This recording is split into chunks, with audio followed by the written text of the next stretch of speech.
Tan iyo wixii ka dambeeyay ku dhawaaqista natiijada ee doorashooyinka Somalilan, isla markaana ay ku dhawaaqeen Komishinka Doorashooyinka Somalilan in uu Cabdiraxmaan Ciro noqday madaxweynaha Somalilan, ayaa Hargeysa waxaa laga dareemayaa zaxmad aad u ballaaran oo waxaa ku qulqulaya siyaasiyiin xil ka doonaya madaxweynaha la doortay ee Somalilan, Cabdiraxmaan Maxamed Cabdullaahi Ciro. Dadkan ayaa sidoo kale ka imaanaya qurbaha, iyagoo doonaya in ay ku soo baxaan kuraasta wasiirada, agaasimayaasha iyo guddoomiyeyaasha Somalilan, waxaana zaxmad aad u weyn laga dareemayaa magaalada Hargeysa ee xarunta u ah Somalilan. Madaxweyne Maxamed Cabdullaahi Ciro ayaa la filayaa 14 Diseembar ee fowda inagu soo haysa in uu ku dhawaaqo liiska Golaha Wasiirada, inkastoo suurtagal ay tahay in dib u dhac uu ku sameeyo maadaama uu yahay madaxweynaha waajibka ay ka saaran tahay soo dhisidda golihiisa wasiirada. Waxaana la sheegayaa in xubno ka mid ah golihii wasiirada ee Muuse Biixi Cabdi in waayi doonaan xilalkooda, isla markaana wajiyo cusub laga dhex arki doono Golaha Wasiirada ee uu soo dhisayo madaxweynaha dooran ee Somalilan, Cabdiraxmaan Maxamed Cabdullaahi Ciro.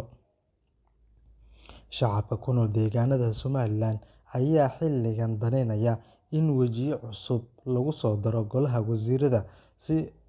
loo dardargeliyo baahiyaha ka taagan deegaanada Somalilan, isla markaana laga haqab-tiro shacabka Somalilan waxyaabihii ay ka tabanayeen dowladdii hore uu hogaaminayay Muuse Biixi Cabdi.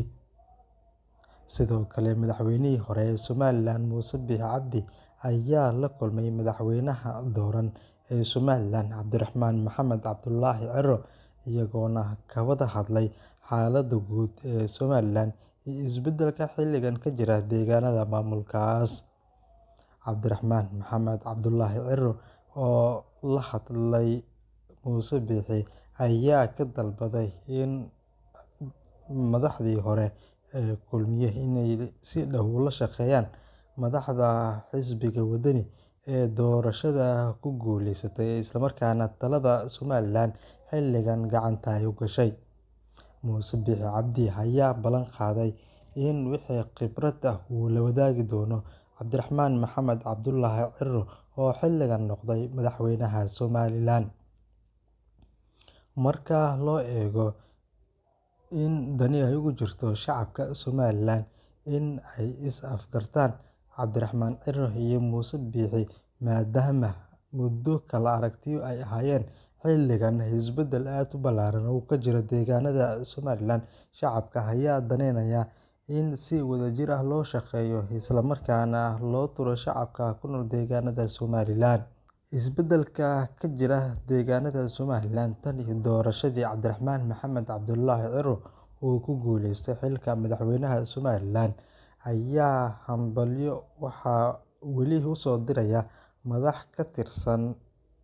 Soomaalida ee ku sugan gobollada dalka, iyadoona doorashada Somalilan ee tooska ahayd ee ka dhacday magaalooyinka waaweyn ee Somalilan ay si aad ah u soo jiidatay indhaha caalamka, iyadoona gobollada Somalilan guud ahaan ay ku sugnaayeen goobjoogeyaal daneynayay hadba sida ay u socotay doorashadii soo idlaatay ee ka dhacday Somalilan.